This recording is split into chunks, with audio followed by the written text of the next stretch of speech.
Hello everybody, my name is Doomfish, and today's tutorial I'm going to be showing you how you can make a Overworld Basalt farm in Minecraft 1.16 and above. So it's pretty simple, and it's a lot simpler than the other design I did on this channel that had to function in the Nether, so this one can still produce a ton of basalt, as you can see by the chest down here. I haven't been running this for very long at all, and it's actually very simple. All it is one little mechanism up here that pushes down the basalt when we flick the lever, and another over here that will duplicate some TNT, which can break this basalt down here. So let's show you the materials you're going to need to build this farm. So there you go, here's everything you're going to need to build this basalt farm, and you can go ahead and pause the video now and gather your materials. So the first step is to tower up with 17 temporary blocks up here, where you want to build your farm.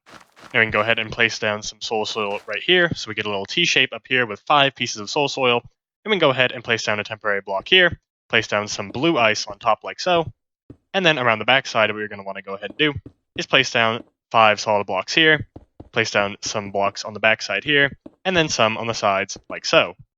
Now we can go ahead and break our temporary blocks that we use to tower up that high, and then the next step is to go ahead and place in your lava buckets back here. Now we can place some normal pistons facing downward on the sides of this blue ice right here, and then we can place some blocks here, and place some sticky pistons facing forward towards our basalt on this edge right here. Now go ahead and place down 5 blocks behind this right here, behind these sticky pistons, and then place 2 more to the right, and then on these normal pistons, place 2 blocks to the right as well, and place some redstone dust on all these blocks right here. Now go ahead and place down 1 solid block here, and place down a repeater set to 2 ticks, like so. Now place down 1 block to the right of this block, place down a sticky piston facing upward on the edge with a block on top, and then place down 1 more block to the right like so. Now go ahead and place 2 blocks to the right, and then 2 blocks behind each of those blocks like so. Place down a repeater set to 2 ticks right here, coming out of the sticky piston, and then place a repeater set to 2 ticks right here as well. Now place some redstone dust here, and go ahead and put a comparator on this block right here. Put a piece of redstone dust to the right, right-click the comparator, and place a 4-tick repeater coming out of that, and then a 2-tick repeater going back into this piece of redstone right here. Now we can go ahead and place down a solid block right here, and put a lever on top.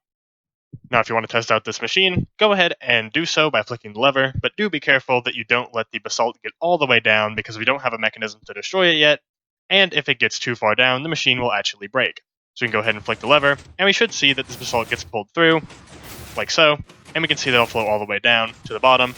Now I would go ahead and stop this when you've got around 5 or 6 pieces of basalt down, just like so, and that should be just fine.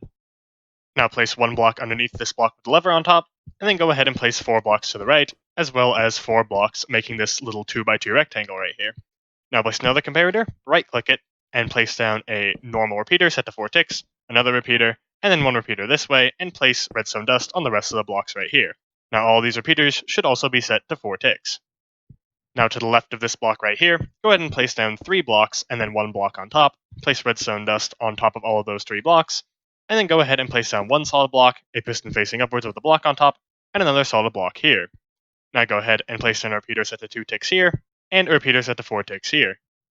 Now on the end of this 4-tick repeater right here, go ahead and place down 1 block here, place down 1 block down and to the right, another one, and another one to where we get this 4-block staircase shape right here. Now place 1 block underneath, place 1 block to the left, and break this first block, and then place 3 more blocks this way. Now place down redstone dust on top of these 4 blocks right here, and then place down 4 4-tick repeaters on these blocks here. Now from this piece of redstone dust right here, we're going to place down a sticky piston, and we're going to place down 1 slime block here, 1 slime block below it, and then 1 more slime block out. Then to the right, we're going to place down 1 slime block here, and 2 down like so to where we get these 2 L shapes here. Now go ahead and place down 1 wall here, go ahead and place 1 wall here, and place down a fence gate like so. Now place down one of your coral fans here, and then go ahead and grab yourself your detector rail, place it on the top, and then place down your minecart on top of that. Now place down your TNT on top of this fence gate right here, open up the fence gate, and go ahead and place down glass on this side of the fence gate and the TNT here, place down glass on the front, and we're going to place down 1 block of terracotta on the bottom part, and then 1 of your glass on top of that. Now where our repeaters are, underneath our TNT duper, we're going to place down a sticky piston here, we're going to place down a slime block in front of it, and we're going to place down 2 pieces of obsidian, like so. Now from these set of sticky pistons right here, we're going to go to the very middle one and place down 11 temporary blocks down here. And then on the very end, we're going to place down 1 piece of obsidian, and then we can go ahead and break all of our temporary blocks. Now, if you want to test this machine out, you can do so. Just make sure that your TNT duper and everything that you've seen in the tutorial so far has been done correctly on your world. We should see when we flick the lever that not only does this machine from before still work, we also have this TNT duper duplicating and pushing TNT over onto this block right here, where it will explode the basalt, and the basalt drops will fall down there. Now go ahead, directly underneath this block of obsidian right here, we're going to place down 2 blocks like so, and then on top of this, we're going to place 5 blocks to the left, we're going to place 5 blocks to the right, we're going to place 3 blocks in the front, and we're going to place 4 blocks in the back. So we get a sort of mismatched plus shape right here, and go ahead and fill in the corner areas to make a rectangle.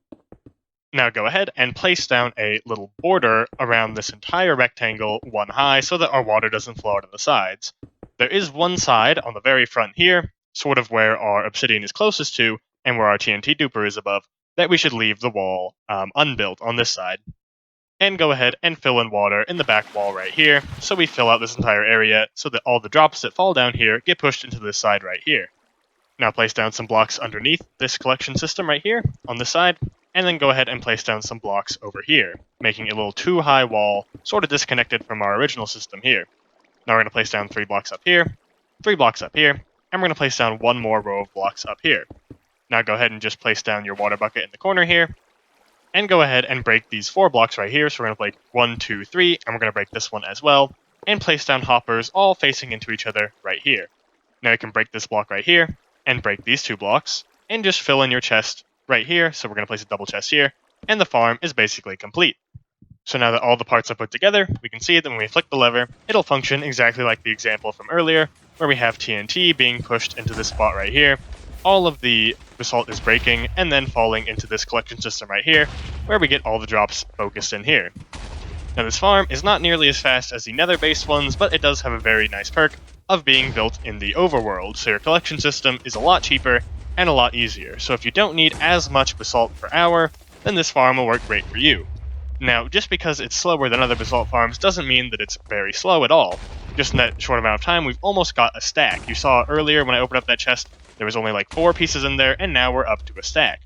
So this can get you a lot of basalt, and you can do it completely AFK as long as you're standing in the area where these chunks are being loaded.